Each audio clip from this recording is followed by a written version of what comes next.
We'd love to start. Yeah, welcome to Melbourne. You've had a great start to 2026, making the semi-finals in Auckland in what was a great result for you, and it looks like there was a lot of great fan support for you over there too. So how was it to start 26 with a result like that?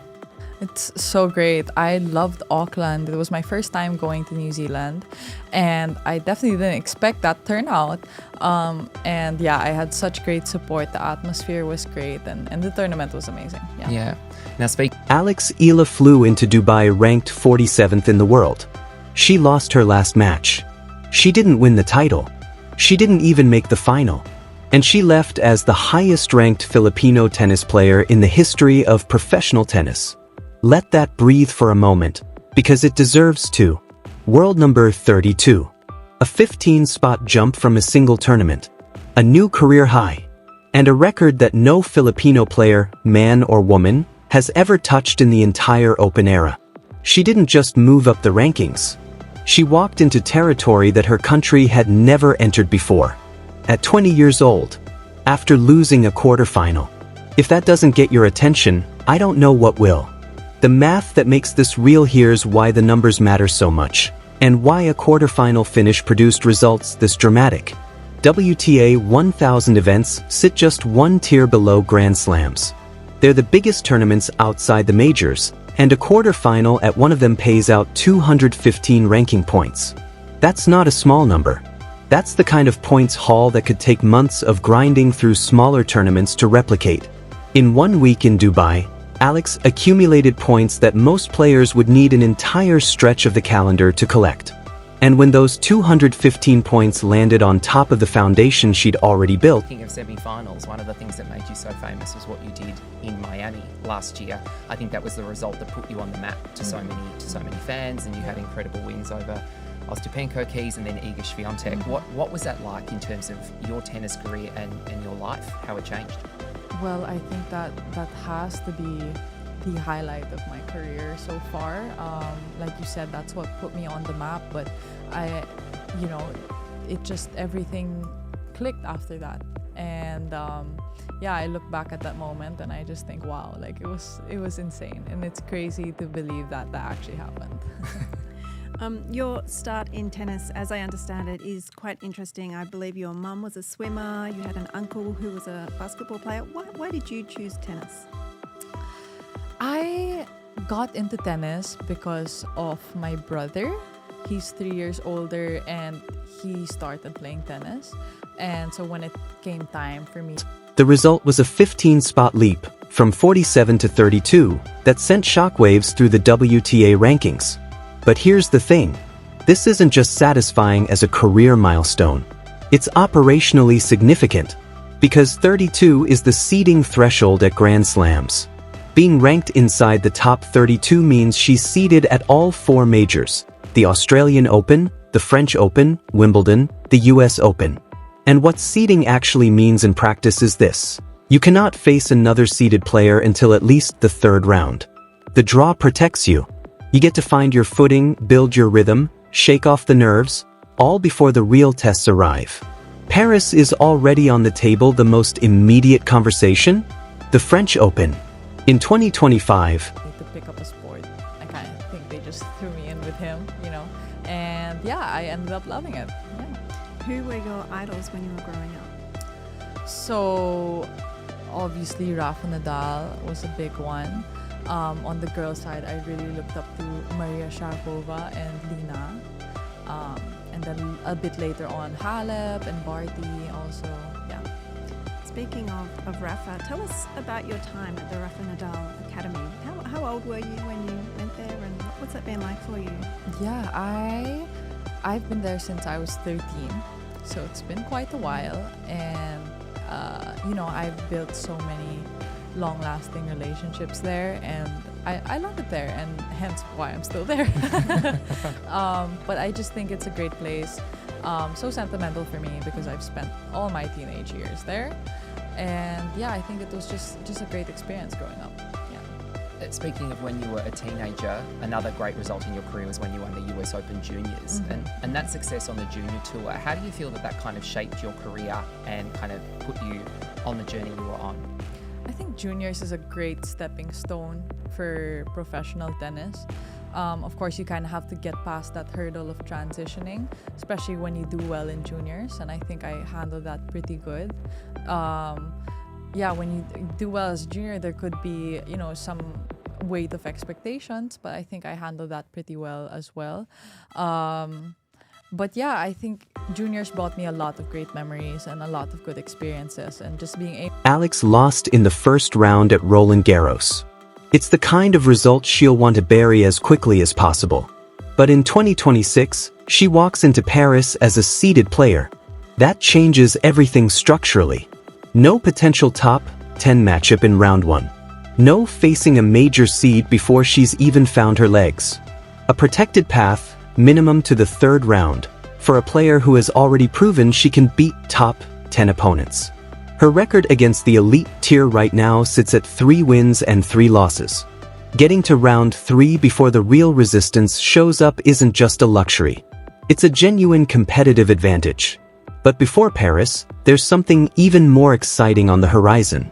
The American swing is where things get serious. Indian Wells starts March 4th. Miami follows on March 17th. Both are WTA 1000 mandatory events, meaning every top player on the planet has to show up.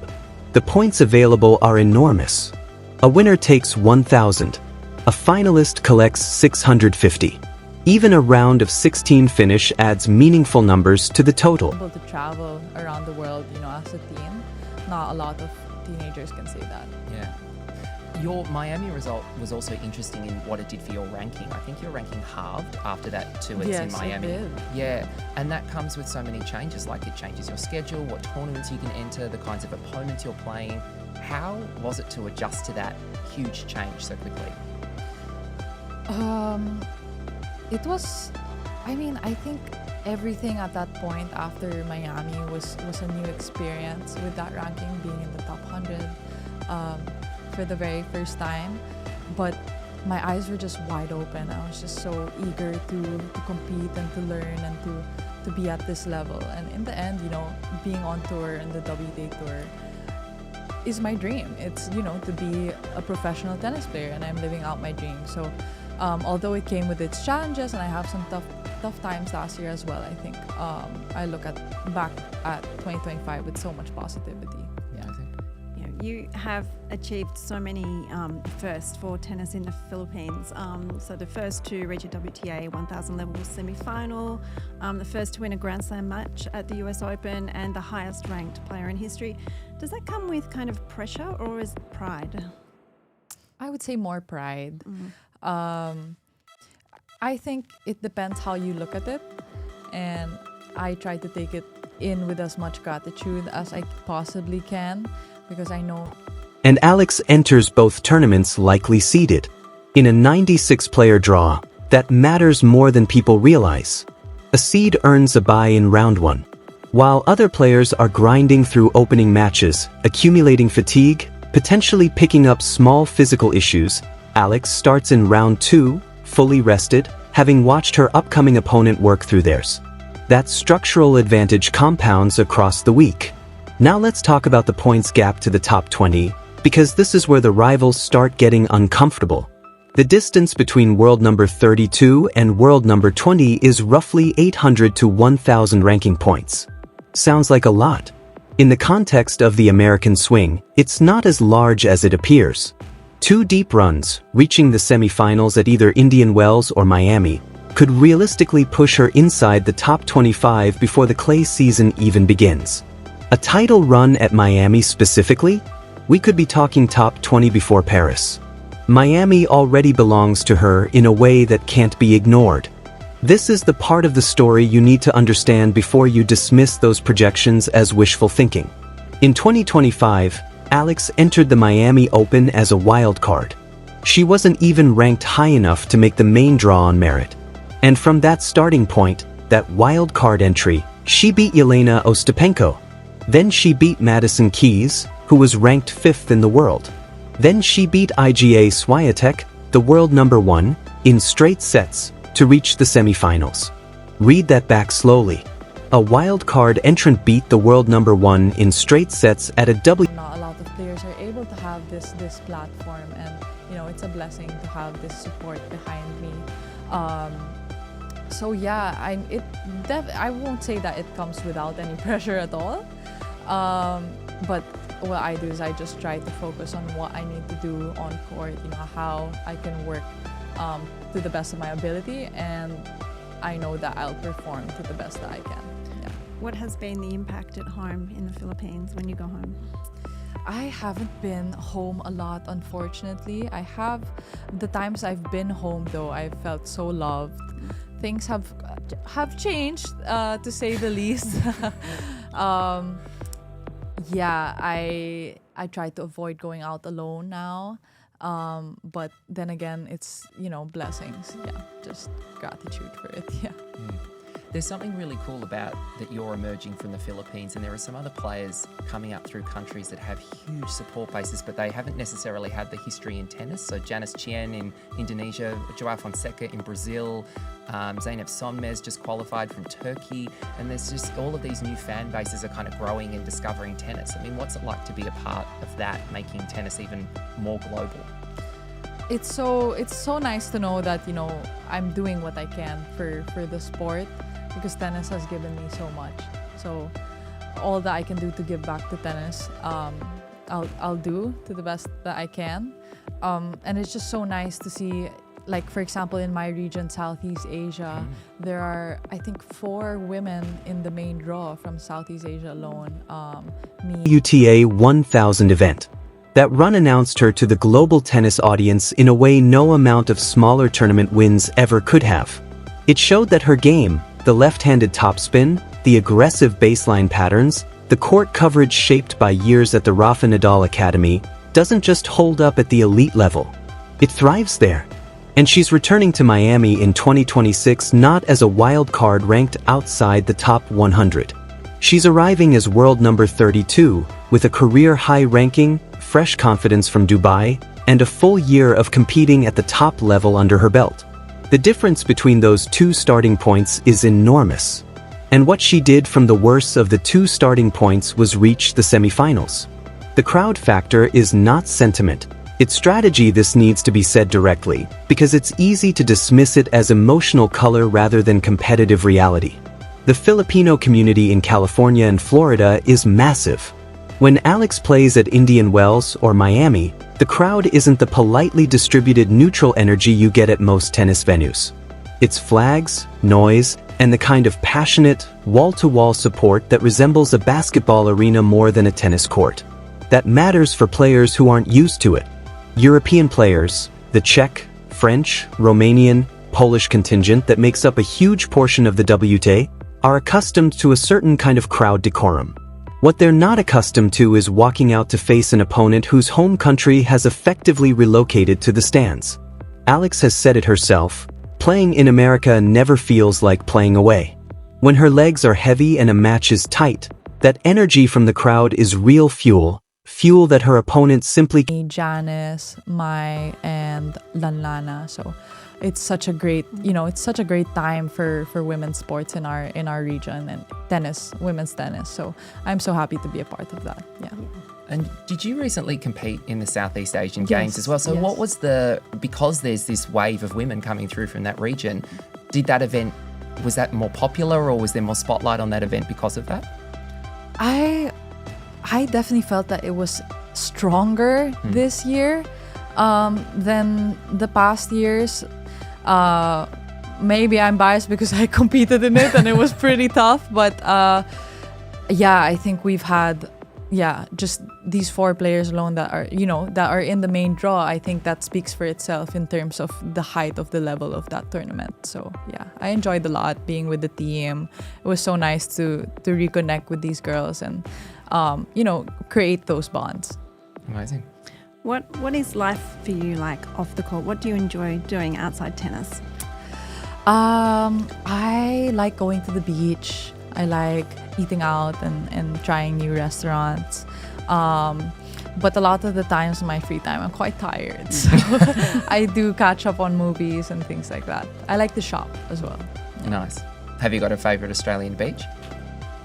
I've only been to one. I just went to St. Kilda's yesterday. So I don't know where that ranks in Australian beaches.